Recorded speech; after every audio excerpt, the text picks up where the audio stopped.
मां हीअं थो चवां, हिकिड़ो एडिटर हो सिराज साहब, हिकिड़ो एडिटर हो लाशारी साहब, हिकिड़ो एडिटर हो नूर अनवर पीरज़ादो साहब, हिकिड़ो एडिटर हो शमशीर अल हैदरी साहब, फ़कीर मोहम्मद लाशारी, फ़ीमिम लाशारी ॿुधायमि, या हेॾे महिराण में हुआ जोयो साहब, गिरामी साहब, इमदाद हुसैनी, इहे ठीकु आहे। इहे एडिटर जेके बि आहिनि, हिकिड़े हंधि पलीअ साहब एडिटर आहे, हिकिड़े हंधि ॿिया एडिटर आहिनि, अली मोहम्मद राशिदी आहे, हिसामुद्दीन राशिदी। मां थो चवां उहे पंहिंजो वारो वॼाए विया न। सही, ठीकु आहे। इहे नवां किथे आहिनि? ख़ाली आहे, ख़ाली आहे। अख़बार जेकॾहिं ॾिसूं, अख़बार पूरी अख़बार खे जेकॾहिं असां ॾिसूं हा त उन दौर जे हिसाब सां उहे अख़बारूं ठीकु हुयूं। न अॼु जेको आहे अख़बार खे ॾिसूं त हिकिड़ो दौर त अहिड़ो जो सर्कुलेशन तमामु कुझु अख़बारुनि जी वधी वई। हाणे बाबा उनखे छॾियो न। अख़बार जे हद ताईं कुझु अख़बारूं आहिनि, बाक़ी रिसालनि में त को मूंखे कहिड़ो रिसालो आहे रिसाला पूरा थिया, फिल्मूं आहिनि ई कोन। सही ॻाल्हि आहे। ड्रामा मूं बि घणा लिखिया। हा 86 में ड्रामो लिखणु शुरू कयो। हिकिड़ो चैनल हूंदो हो PTV, पाकिस्तान TV खां उतां शुरू थियासीं। पोइ हिकिड़ो प्राइवेट प्रोडक्शन जो हलियो कमु सिंधीअ खां, पोइ उर्दूअ में, पोइ ॿियनि हम TV, ARY ॿियनि चैनल्स ते बि लिखियो। उहो दौर हो माण्हू ड्रामो ॾिसंदा ऐं हिकिड़े ड्रामे ते 50 मिंटनि जो 25 मिंट जो थींदो, 50 मिंट 25 मिंटनि जो सिंधी ड्रामो थींदो नाटक रंग में। उन दौर में मूं लिखणु शुरू कयो। पोइ उन ते कॾहिं कॾहिं ईअं थींदो त प्रोड्यूसर सां 2-2 ॾींहं बहस थी पवंदो त हीअ सिट हीअं न हुजणु खपे, हीअ डायलॉग हीअं न हुजणु खपे। 2-2 ॾींहं 3-3 ॾींहं बि बहस थींदो। कॾहिं ईअं बि थींदो त फ़ोन करे अप्रूव थी वियो आहे स्क्रिप्ट, प्रोड्यूसर फ़ोन थो करे त यार सुभाणे तोखे कराची पहुचणो आहे, छो त हिन ड्रामे ते पाण खे अञा थोरो कमु करिणो आहे।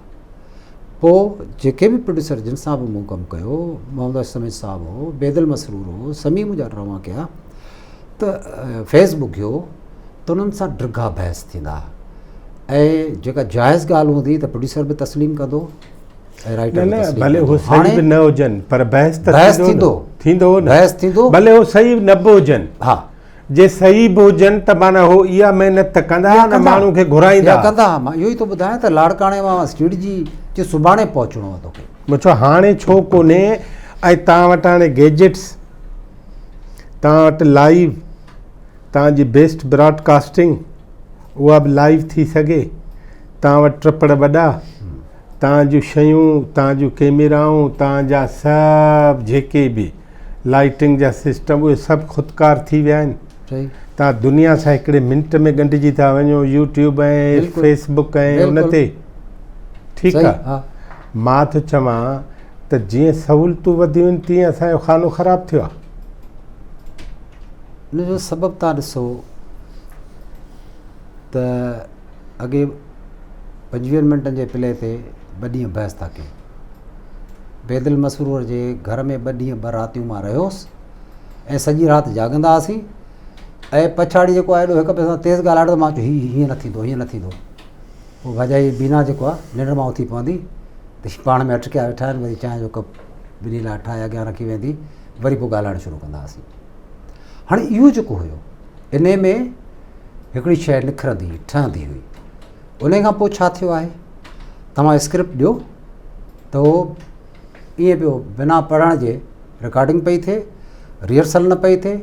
न त अॻे PTV जे दौर में 3-3 4-4 रिहर्सल थी वई। इहा ॻाल्हि त रिहर्सल कान्हे, इहा कई न। हा, मूंखे हाणे तव्हां भला रस्तो ॾियो, छा कयूं? न उन सुल छा करे? ॿियो हिकिड़ो अहिड़ो सुवालु आहे जंहिंजे लाइ मां सम्झां थो त हिन महिल केर बि उहो कमु करण लाइ तयारु कोन्हे को। हाणे तव्हां ॾिसो असांजा सिंधी चैनल आहिनि, उन्हनि जा मुआवज़ा ॾिसो, तव्हां ॿियो कुझु न ॾियो। जॾहिं पाकिस्तान में प्राइवेट प्रोडक्शन जो दौरु शुरू थियो, मां नाटक रंग में ड्रामो लिखंदो हुउसि, मूंखे ख़बर आहे केतिरा पैसा मिलंदा। जॾहिं पहिरियों सीरियल मां लिखियो जानशीन, ॾाढो पॉपुलर सीरियल हुयो, त मूंखे केतिरा पैसा मिलिया, केतिरा टाइम्स वधीक मिलिया, इहो हिकिड़ी धार ॻाल्हि आहे। हाणे जॾहिं वरी पोइ कंहिं सिंधी चैनल लाइ मूंखे लिखण लाइ चयो वियो ऐं मालिक पाण चैनल लॉन्च करण खां पहिरें राति जो 12 बजे हुयो, तॾहिं PTCL फ़ोन हुया, फ़ोन करे चए ज़ेब साहब तव्हां महिरबानी कयो कुझु लिखी ॾियो। चयां थो लिखां थो, किथे ओब्लाइज़ कबो आहे, ज़ाहिर आहे दोस्त आहिनि। ऐं पोइ थिए ईअं, तव्हां ॾेई छॾिया स्क्रिप्ट, ठीकु आहे। ऐं जॾहिं मुआवज़ो मिले त माण्हू सोचे त हीउ कहिड़ो मुआवज़ो आहे, भला तव्हां ॿियो कुझु न ॾियो, PTV जे रेट जा पैसा त ॾियो, एतिरो त घटि में घटि कयो।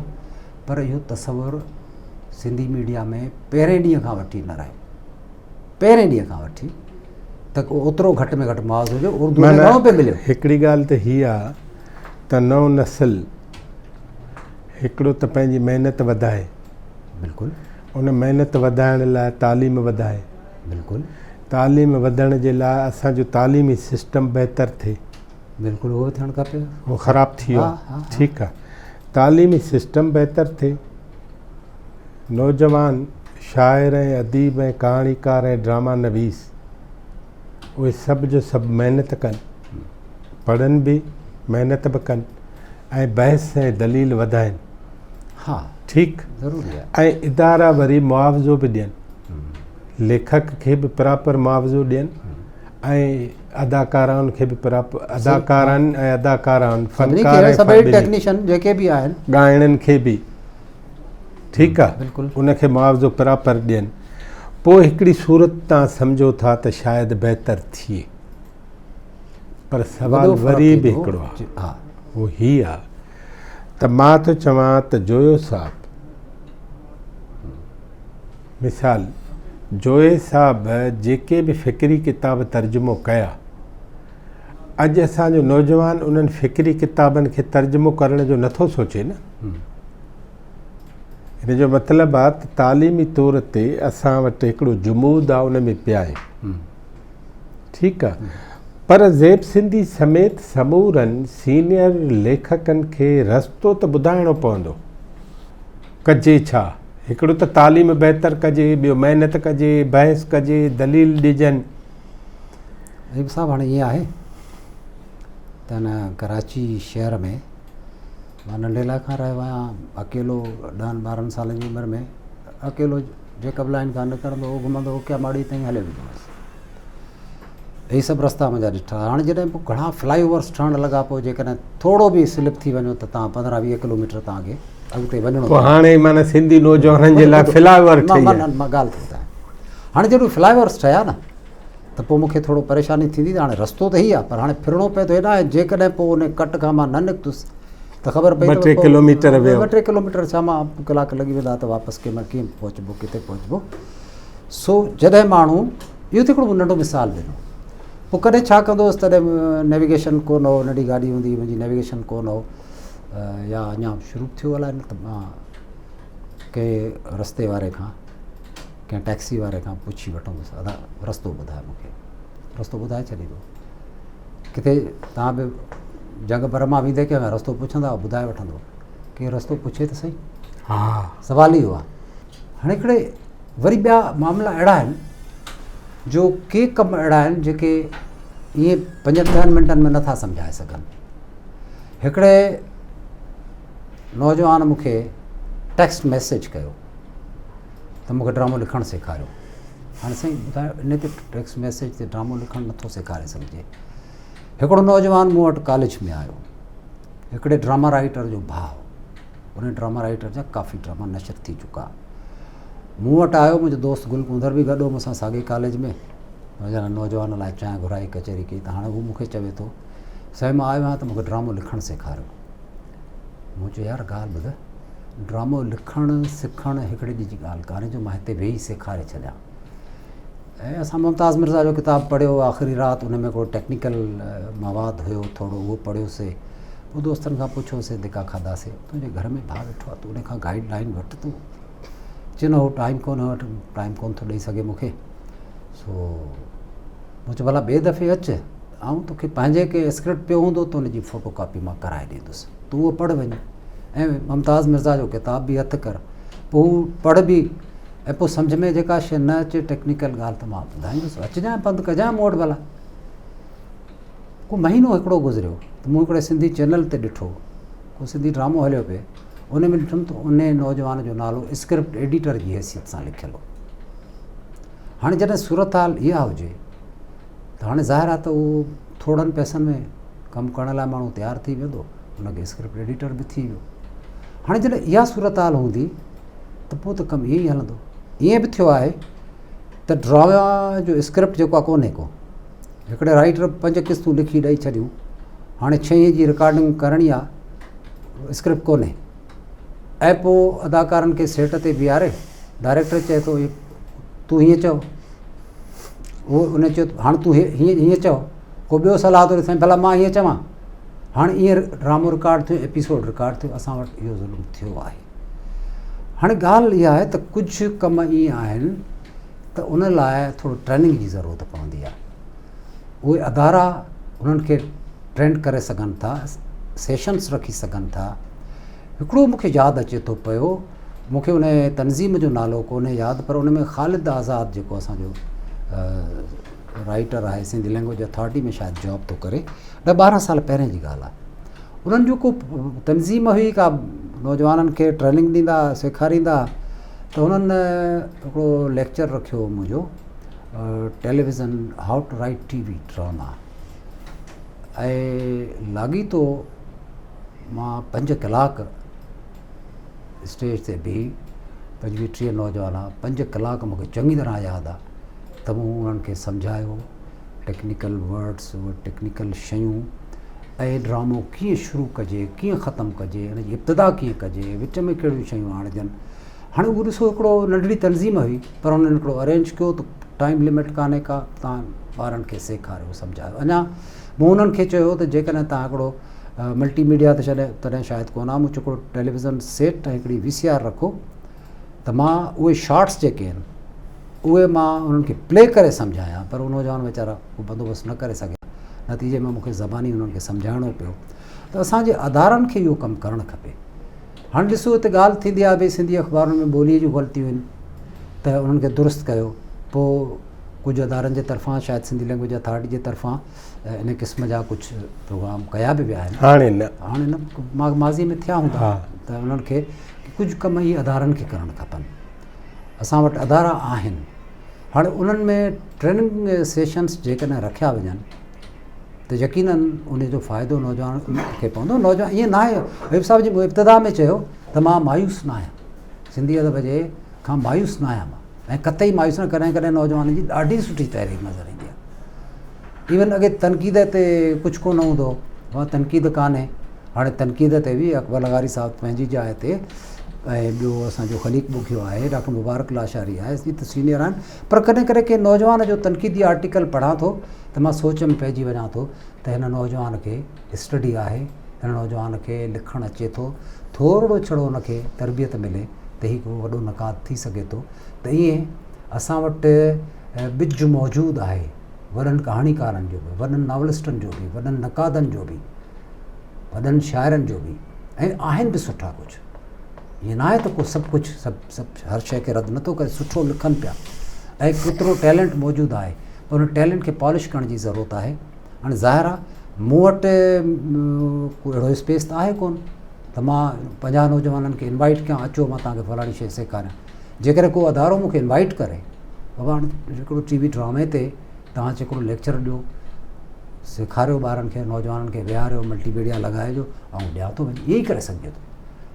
तव्हां जेकॾहिं कंहिं सीनियर कहाणीकार खे, कंहिं नॉवलिस्ट खे, कंहिं क्रिटिक खे जेकॾहिं घुराए 50 नौजवान विहारे, टैलेंटेड नौजवान तव्हां सिलेक्ट कयो जिन जी दिलचस्पी हुजे, उन्हनि खे विहारियो, उन 50 मां थी सघे थो 2 निकिरी अचनि। ज़ेब सिंधी साहिबु, तव्हांजी वॾी महिरबानी।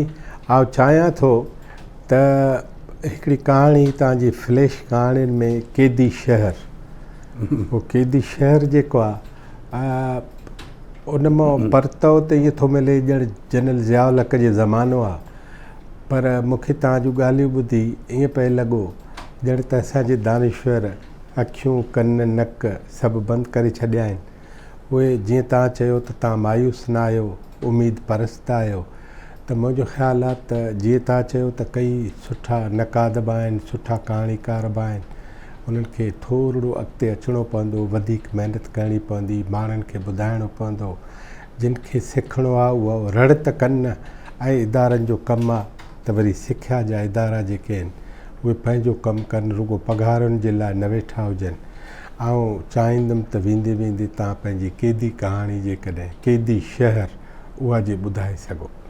ही कहाणियूं जेके हिन किताब में आहिनि इहे 2 साल खनि अॻे मूं हिकिड़ी सीरीज़ लिखी, हफ़्ते में हिकिड़ी कहाणी काविश अख़बार में। साईं अज़ीज़ सुमरो अज़ीज़ सोलंगी साहब, सोलंगी अज़ीज़ असर, अज़ीज़ असर जे नाले सां कंहिं ज़माने में जॾहिं जमपीर में हो त अज़ीज़ असर हो, हैदराबाद में अची पोइ अज़ीज़ सोलंगी थियो। त अज़ीज़ सोलंगी साहब जो हुकुम हुयो ऐं पोइ मूं वीकली उनखे हिकिड़ी कहाणी ॾियणु शुरू कई। उन नतीजे में हीअ किताबु छपियो। अञा कुझु कहाणियूं आहिनि। सो ही कहाणी मुंहिंजी 2-3 साल अॻे में लिखियलु आहे। भले 2-3 साल हुजे पर हिन जो पाछो जेको आहे मां पंहिंजे कंहिं बि तहरीर जी कॾहिं बि वज़ाहत न कंदो आहियां। न उहा त मूं कई आहे, मूं कई, इहो तव्हांजो राइट आहे। बाक़ी मां वज़ाहत न कंदो आहियां, तशरीह न कंदो आहियां। कंहिं बि दौर में या मिसाल तौरु तव्हां चई त क़ैदी शहर ते तव्हां हिनखे विच में कागज़ बि लॻाए रखियो त इहा तव्हांखे ॿुधणी आहे त उहा कहाणियूं किथे बि कंहिं बि दौर जी थी सघे थी पई। बिल्कुलु मां पाबंद नथो कयां। जिते बि जबर आहे उतां जी कहाणी आहे। मुख़्तसर आहे, हिकिड़े सिफ़े जी कहाणी आहे, फ्लैश फिक्शन। क़ैदी शहर जे चौधारी दीवार ॾियारे सॼे शहर खे क़ैद खानो बणायो वियो ऐं अवाम खे ख़ामोश रहण जो हुकुम ॾिनो वियो। ॻाल्हाइण ते बंदिश पई त हुन एहतिजाज कयो। खेसि चयो वियो जेकॾहिं ज़बान खोलींदे तुंहिंजी ज़बान वढे छॾींदासीं। हुन पंहिंजी ज़बान बंदि करे छॾी। ॿुधण ते बंदिश विधी वई त हुन एहतिजाज कयो। खेसि चयो वियो जेकॾहिं ॿुधणु बंदि न कंदे त तुंहिंजे कननि में शीहो विझी छॾींदासीं। हिन पंहिंजे कननि में कपां विझी छॾी। ॾिसण ते पाबंदी लॻी त हुन एहतिजाज कयो। खेसि चयो वियो जेकॾहिं ॾिसणु बंदि न कंदे त तुंहिंजूं अखियूं कढी छॾींदासीं। हुन पंहिंजूं अखियूं बंदि करे छॾियूं। सोचण ते बंदिश जो फरमान जारी थियो त हिन हुकुम जी इनहराफ़ी कंदे रड़ कई। सोच ते पहिरो नथो लॻाए सघिजे। खेसि चयो वियो जेकॾहिं सोचणु बंदि न कंदे त तोखे मारे छॾींदासीं। हिन कंधु हेठि करे छोड़ियो। हाणे हू शहर जे चौधारी ॾिनल दीवार खे ड्राइण ऐं आज़ादीअ जा ख़्वाब ॾिसी रहियो आहे। वाह ज़ेब सिंधी साहब, तव्हांजी वॾी महिरबानी। असां उमेद था कयूं त वरी ॿी कंहिं साथ में पाण गॾु वेहंदासीं ऐं मुख़्तलिफ़ ॻाल्हियूं कंदासीं। ख़ुशि हुजो। तव्हांजी वॾी महिरबानी। तव्हां मूंखे सॾियो, मूंखे ख़ुशी थी। ख़ुशि रहो तव्हां।